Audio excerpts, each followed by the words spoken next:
day, folks. This is Hippocrates.terra, and what I want to talk today about is the first prodigal son of Western medicine, namely Galen.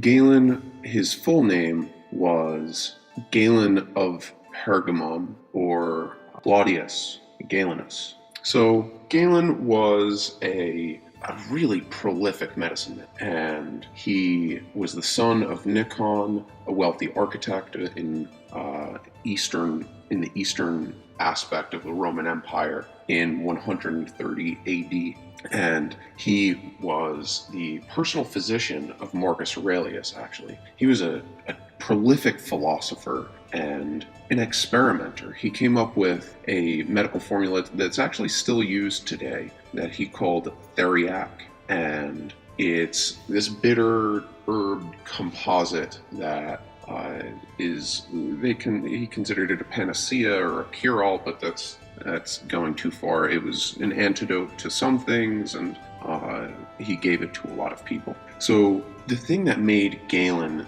separate from the rest was he wrote some 10,000 pages of medical observations. Many of his observations were so novel and well documented that the religious leaders of Europe considered his word, or his authority, right, his authority, to be complete. He was a conduit. Nobody wrote 10,000 pages at that time, so they thought, man, this must be God speaking, right? That's how they saw him. Nobody knows this stuff, and he's just laying it out there clear as day for all of us. This must be a message from God. God must be acting through him. So they didn't question his teachings for thousands of years, which was a really big detriment. And so his influence, in a way, it floored Europe to such a point that it flatlined medical advance for a long time. It's an incredible legacy.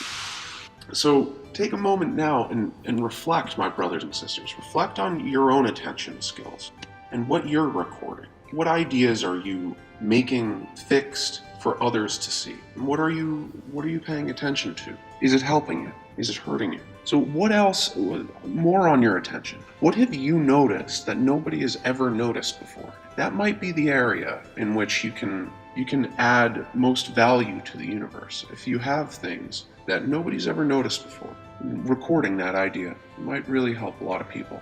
So I want to really encourage you to wake up and start paying attention to everything around you and record some of these things and get really good at recording. Make it an art, because that's where a lot of the beautiful moments come in life, I believe. When you sit down and you start paying attention, and then you document it. Document what you have seen and look at it from a different lens. It's a beautiful practice and a challenge. It's a challenge right there. So let's begin our discussion on Galen by discussing his environment and his morality, because he was a prolific philosopher. We're then going to move on to discuss his method of observation and the limit of human observations. So what are we capable of observing? And that's an interesting field. Then we're going to move on to a discussion of the limitations of his method of analyzing the viscera of animals. So this is where it's going to get more medical. What he did was he looked at apes and I think pigs, and speculated about humans. So we're going to discuss that. I'm going to move on to a discussion of the nature of authority and individualism in hierarchical and other social structures. But before we begin, I want to say, please make a response to this. Make a comment below, or make a response video to any of the rhetorical questions that I pose to you. Is there anything that you know about Galen that you'd like me to know? So let's remember the last video that I made, or the last video on Virgil in this Roman Empire. And these guys were roughly contemporaries in like a historical perspective, still in the same age. So Virgil was the philosopher, the leading propaganda minister under Augustus, and whereas Galen, he was actually the personal physician of Marcus Aurelius. So like at the peak of the peak of Roman power, Marcus Aurelius is commonly considered one of the last great rulers of Rome. So that's important to consider, the time and place. So Christianity was becoming a big thing, as well as Judaism in this kingdom was a pretty big conception where they started to hone down the number of gods and say, well, maybe this spirit isn't a god; it's just a spirit, and this one isn't a god either, right? So they started to hone the European psyche started to really refine what it meant by God into what we consider today as the monotheistic gods, and Galen was a big part of that. This was really important because he was capable of communicating with the Muslim empire to a very high degree, and which was like very important for the recording aspect of his ideas. As shortly after Marcus Aurelius ruled Rome, the Roman Empire started to precipitously fall, and it eventually split, and the Abbasid Empire, which was a part of the Muslim Caliphate, was essentially the harbinger of, or maybe the storehouse is a better term, of medical advance. So it was actually really fortuitous that Galen was communicating in a monotheistic sort of way, because he was so readily accepted by the Muslim medicine men. So I want you to think about what sort of things are happening in Rome that made Galen so prolific. Why did this man write 10,000 pages? I want you to think about that. What compels someone to do something like that? I also want to point out that Galen was he spoke with authority, and that made authority respect him. The recognized authority positions respected him greatly. So in one excerpt that I have here, it says, the court physician Galen records that the Emperor Hadrian, once in anger stabbed a slave in the eye with a pen. He later felt remorse and asked the slave to choose a gift in recompense. The slave did not reply. The emperor pressed him for a response.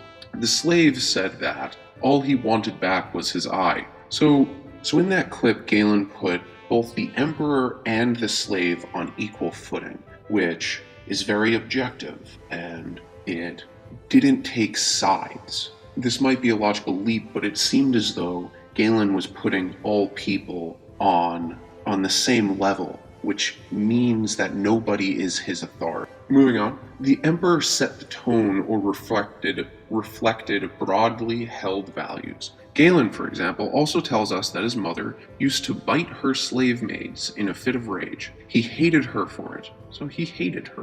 By contrast, he admired and tried to imitate his father's self-control. Neither father nor son, he claimed, had ever whipped one of their slaves with their own hands, but many of his father's friends used to hit their slaves in the face. Galen's father calmly said that these friends deserved to get a dose of boils and seizures and die. So this talks about Galen's morality and how he considers everyone to be a human. He considers everyone to be on the same playing field with regard to respect of body, and he thought it was uncouth for people to hit their slaves, which was an unusually peaceful position or stance at that time in history. It's got an interesting philosophy of it. So from a Western perspective, this concept of slavery just seems so antiquated, and it's like, how could that be, right? How could a society be set up where slavery is just so recognized and legitimate, but we don't ever really think maybe it's happening in our own backyard? If you look at the students that are going to university that are receiving, I don't know, just utterly crap degrees from for-profit institutions. That I remember one instance where there was a Scientology nursing school or something like this, and it was just this for-profit institution, and they didn't actually end up visiting any hospitals during their nursing degree. It was just these students would go in and be robbed of their futures. And to a lesser degree, say, I don't know, an arts degree, right? It's not necessarily, if you want to become good at arts, you can go on YouTube and learn how to draw, or buy buy some material and start crafting it, instead of going $50,000 into debt and having your life force drained for the next 20, maybe 25 years. And that sort of life force ownership is a soft sort of indentured servitude for many folks, anyway, especially for the less intelligent, that didn't necessarily understand what debt was, and they were just kind of going along with everyone else when they signed up for college. So that's a soft form of slavery. But then let's remember what happened in Libya in 2017. They showed that there were open air slave markets still up and running. It's a remarkable thing. This is still going on. Now, why do you think that is? Why would open air slave markets still be going on? How? Adam Smith pointed out that slavery is an economically disadvantageous system for the society, or at least it was not economically advantageous. So why are people still doing that? Is it in the soul? Is it a domineering thing? Is that the only explanation for it? I don't know. So let's turn our attention back to Galen. As we were noticing, Galen was a master at observing things that have never been seen before. And then he recorded his findings. So it's two things. He had two special skills: observe and report. So what made him unique in his observations? I think it has a lot to do with the shape of his head, honestly. I mean, if you look at the picture of his head, this guy's got the biggest forehead, which hiding right behind that forehead is a frontal lobe, which is that's the apparatus for which you constrain your perceptions, and it allows for you to specialize your observations so that just the right trickle of information is entering and all of the obfuscations are thrown away. That's what that is so good at. That's the function of the frontal lobe. So he was really good at throwing away extraneous information based off of his head shape, and obviously based off of his prolific works. So what do you think of his thoughts on the soul, too? I think of his thoughts on the soul, judging from that article that we just read, and judging from the fact that he does not agree with doing experiments on human cadavers, coupled with his intention on healing the human body. I think it shows that those couple pieces of information show that this man, like Hippocrates and like all of the other folks that I'm going to focus on, they seem to consider that every soul has value and that it can be maximized by healing practices, which I believe to be a cornerstone of any good society. Not just Western civilization, but surely including Western civilization. But any good place, any good people will regard every human as having some value to them. Galen most notably considered Hippocrates to be one of his only equals. So Galen had a pretty big ego, and he believed that he nearly completed the book of medicine. And Hippocrates started that book. And that's something that I find common amongst great men, is they have big egos. They're very competitive. So one of the big reasons that Galen became the personal physician to the emperor, Marcus Aurelius, was because, number one, he had great skills, and number two, he had an incredible ability to climb. He had this grand ambition that was just really unparalleled at the time. And his ability to climb the political ladder was a double-edged sword, where he became the infrastructure itself. He became the state of medicine.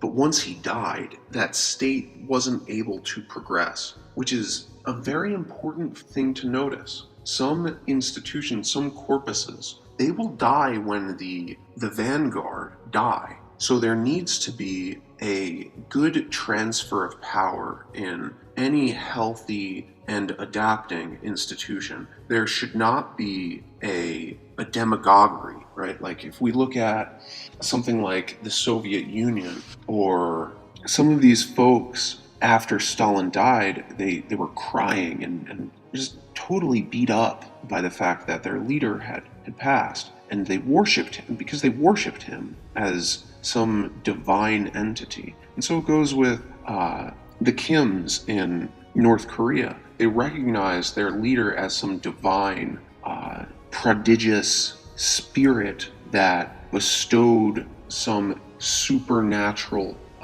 force onto their people. And that's dangerous, because it's a dangerous trap that shouldn't be triggered by any demagogue, let's say. They should not go from demagogue to demigod. When you go demigod, then it halts the progress of the actual movement.